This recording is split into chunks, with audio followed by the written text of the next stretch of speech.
Quai d'Orsay, c'est l'histoire d'un jeune type qui est appelé par un ministre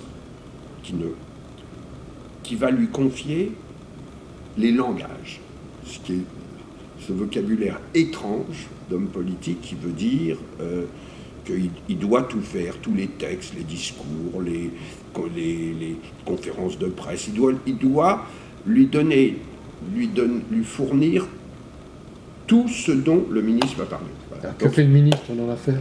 Il doit donner les idées, il doit donner l'inflexion, le programme, et donc c'est l'histoire d'un type qui va découvrir ce monde complètement dément qu'est le Quai d'Orsay, la manière de travailler qui est complètement folle, qui est rendue encore plus folle parce que le ministre est extravagant, il est haut en couleur, délirant, grandiloquent, incompréhensible, monomaniaque, complètement centré sur lui-même, bourreau de travail, ne s'arrêtant jamais, enfin bourreau de travail, n'arrêtant pas de faire travailler les autres.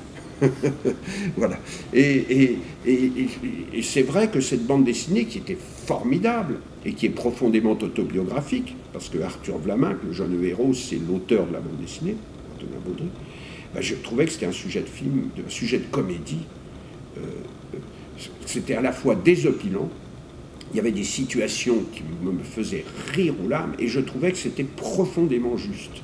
Je sentais qu'il y avait une description du monde du travail dans la politique,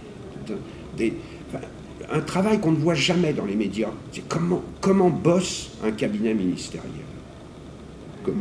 Comment est-ce qu'on prépare un ministre à dire ce qu'il va dire, et ou peut-être qu'il ne va pas dire. Voilà, donc voilà, il y avait tout ça sur fond quand même d'un risque de guerre internationale. Voilà. Il y a un danger tout le long du film. Il y a des menaces de guerre, il y a des menaces de génocide, il y a des problèmes absolument énormes, il y a des bateaux qui risquent d'exploser, il y a des journalistes qui se font kidnapper en Afrique, et le ministre doit résoudre tout ça en même temps qu'il doit prononcer quelques discours fondateurs.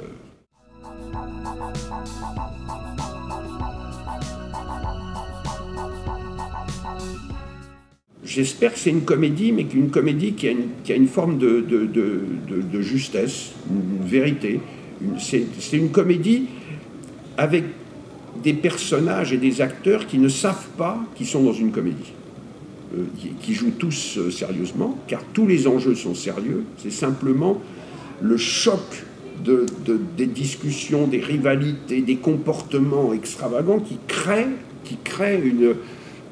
je pense un univers comique, en tous les cas, d'après ce que j'ai entendu dans les salles, qui crée de très très nombreux éclats de rire. Et des spectateurs qui me remercient parce qu'ils me disent qu'ils ont... ça faisait longtemps qu'ils n'avaient pas autant ri.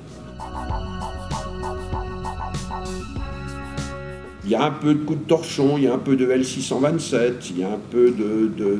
Je pense qu'à partir de cette bande dessinée, j'ai fait un film qui retrouve beaucoup d'éléments dont j'ai parlé ailleurs. Et il y a également, c'est un film qui, comme La Princesse de Montpensier, d'une certaine manière, comme Laisser passer, comme L627, c'est un film avec beaucoup d'acteurs et beaucoup d'acteurs formidables. Là, moi,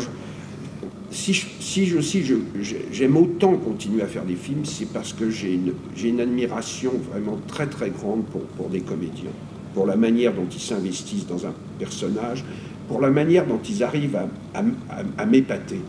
Même moi qui travaillais sur le scénario pendant des mois, qui l'ai préparé, là, tout d'un coup, que ce soit Mélanie Thierry dans La Princesse, que ce soit la Raphaël personnage, Nils Arestrup, Anaïs de Moustier ou Thierry Lhermitte, là, voilà, j'ai affaire à des comédiens qui me surprennent, qui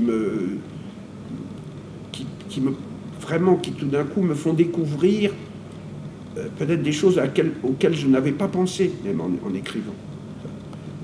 Et ça, il n'y a pas de plus grande joie pour un metteur en scène, d'être surpris par par son propre texte. Je dirais que le cinéma, c'est le plaisir d'abord de ceux qui le font. C'est de sentir le plaisir qu'un metteur en scène a eu à faire un film. C'est quelque chose qu'on avait, je trouve, à un moment un peu oublié, qu'on avait remplacé par une espèce d'approche plus dogmatique, plus sérieuse, plus sentencieuse. Mais moi, les films que j'aime dans le cinéma français, les films de Becker, les films de Renoir, les films de Pagnol, les films, mais même les films, tous les premiers films de Godard, de Romer, je sens un bonheur à les tourner. Je sens un plaisir que les gens ont eu sur le plateau. Ça, ce plaisir, je pense que c'est quelque chose d'important. C'est souvent communicatif. C'est souvent. Le plaisir, c'est le titre d'un film de Fulps. Qui était lui-même un cinéaste de génie. Max Fulps, c'est formidable. Voilà, ben en tous les cas, moi, j'éprouve, je continue, après, je crois, 22 films, 23 films, je continue à avoir le même plaisir qu'à l'époque de l'Horloger de Saint-Paul, la même joie d'être sur un plateau. Et j'ai toujours l'impression de refaire un premier film, donc de redécouvrir tout. Donc le tic-tac est intact. Le tic-tac marche encore, et j'espère pour quelque temps encore, avant de me plonger dans les ténèbres de la tombe.